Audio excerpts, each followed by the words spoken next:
On a fateful Thursday, April 14th of 1881, a mere 3 days into his new role as town marshal, Dallas Staudemeyer found himself catapulted into the annals of Old West history. The infamous 4 dead in 5 seconds gunfight would etch its name into the minds of people across the country.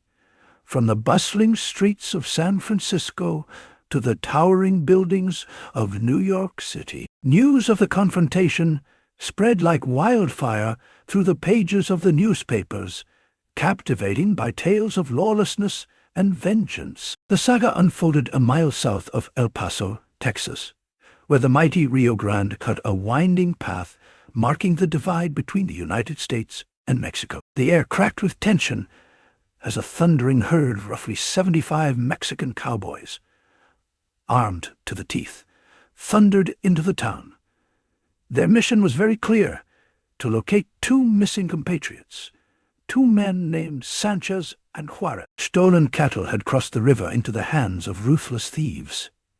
Hired by a wealthy Mexican landowner, this armed posse was determined to reclaim what was rightfully theirs. El Paso County Constable Gus Kremka, fluent in Spanish, was sought out to aid in the search.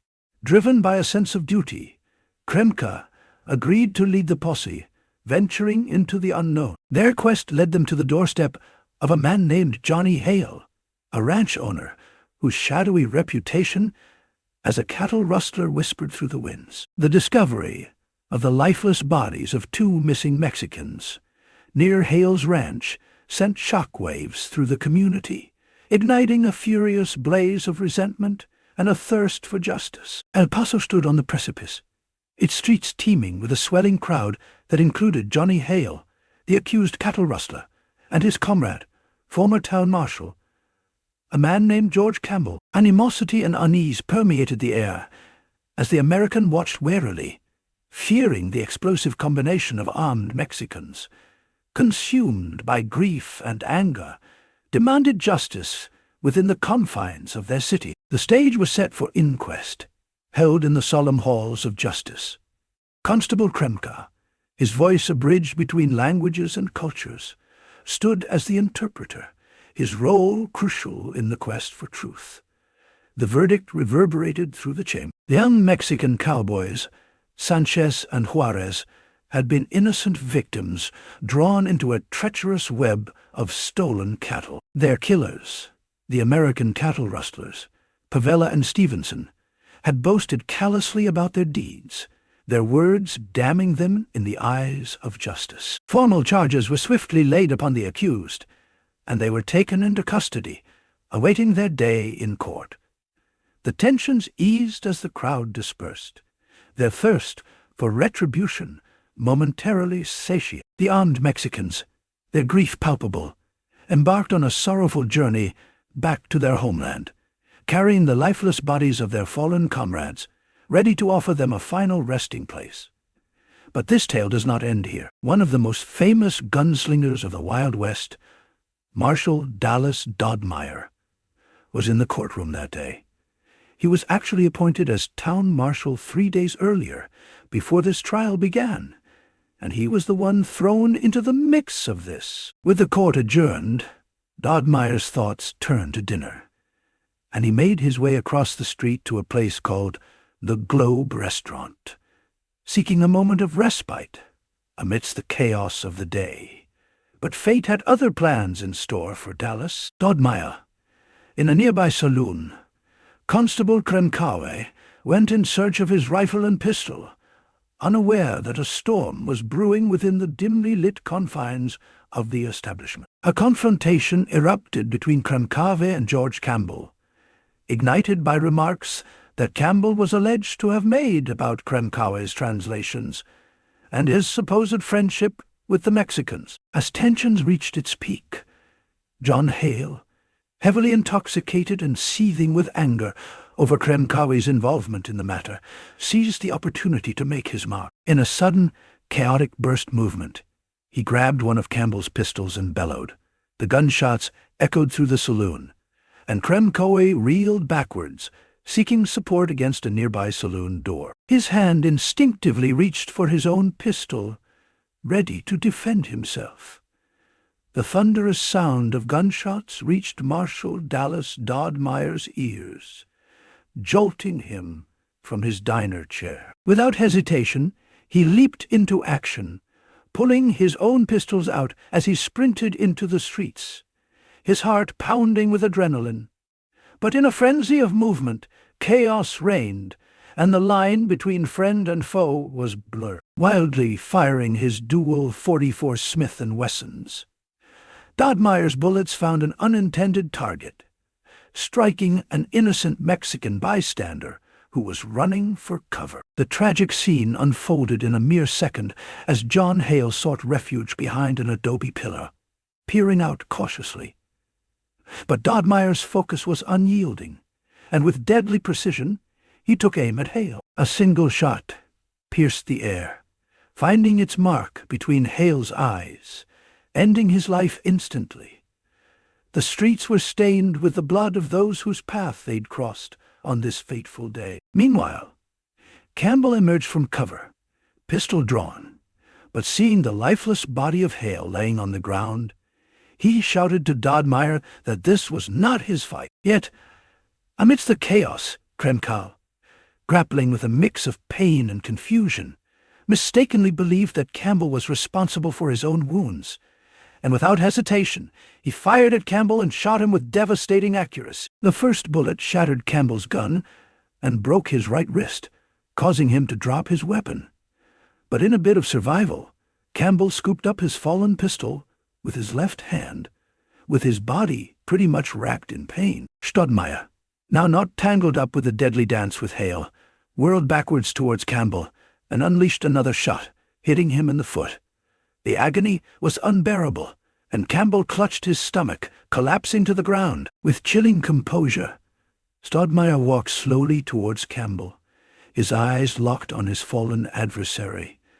In the midst of the agony, Campbell's voice erupted with fury, accusing Stodmeyer of murder. But the marshal remained silent, and his resolve was unwavering.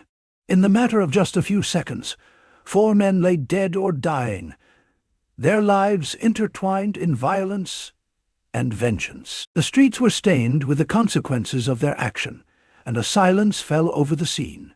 3 Texas Rangers stood nearby, witnessing the carnage, but remained aloof, convinced that Stodmeyer had this situation well under hand. The echoes of the gunfight would resonate through the town for years to come, forever altering the course of history in El Paso. In the aftermath of the deadly counter, Stodmeyer's legend would grow, shrouded in both awe and fear, as the cost of justice and revenge played out in the untamed landscape of the Old West. The story kind of keeps going, even though the 4 dead in 5 seconds is the main topic of this video.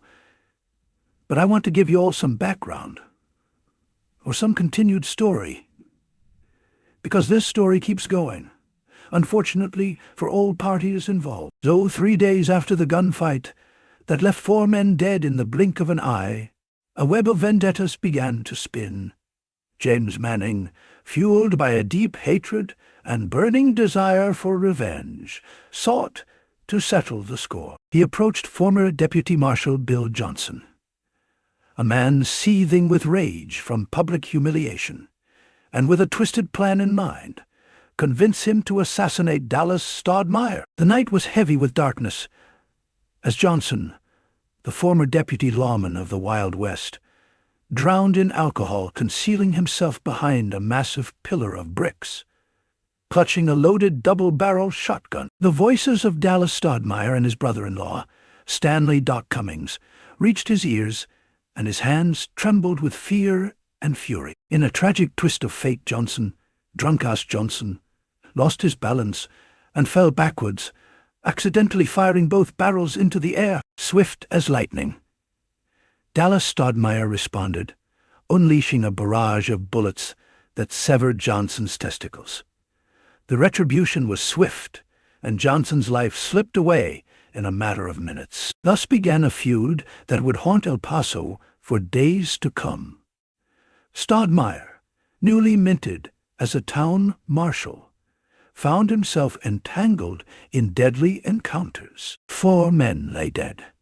1 life ended unintentionally in the span of 6 days since he assumed his role as deputy marshal of El Paso. Yet amidst the violence, the city's crime rate plummeted, and Stoudemire's reputation as a lawman and skilled gunman soared to greater heights. This feud was far from over, and the Mannings, careful to avoid confronting Stoudemire alone, remained a constant threat. The marshal actually taunted them, daring them to face him in the streets, but they knew all too well the danger of a duel with such a formidable gunslinger. On a day marked by supposed reconciliation, a peace treaty turned deadly in a local saloon. Words flew like bullets, and in the heat of a moment shots were fired. Stoudemire's friend tried to intervene, but the balance was upset, and Doc Manning's bullet struck Stoudemire's left arm. The marshal fell, barely protected by paper folded in his shirt, as James Manning delivered the fatal blow. As the dust settled and the echoes of the gunfire subsided, Dallas Stoudemire, the once legendary gunfighter, lay lifeless on the ground. A frenzied scene unfolded, with Doc Manning unleashing his rage onto the fallen man's lifeless body. The feud had claimed another life, leaving behind a trail of vengeance and sorrow. The mournful toll of funeral bells resonated through El Paso as Stoudemire's life was honored in a solemn ceremony. His wife, Isabella, paid her final respects before the body was sent to rest at Allington Cemetery, far from the volatile town where the legend was born. But even in death, Stoudemire's presence lingered, haunting the streets that once feared. The Manning brothers faced trial for his murder, but the jury, filled with their own friends, acquitted them, allowing them to continue to live their lives in El Paso, seemingly unaffected by the echoes of gunshots from days gone by. As the time passed, the killing of Dallas Stoudemire became a distant memory, overshadowed by new disturbances and fresh tragedies. The once feared marshal, a man of legend and fear, had found his final resting place, leaving behind a legacy that would forever intertwine with the turbulent history of our beloved Wild West.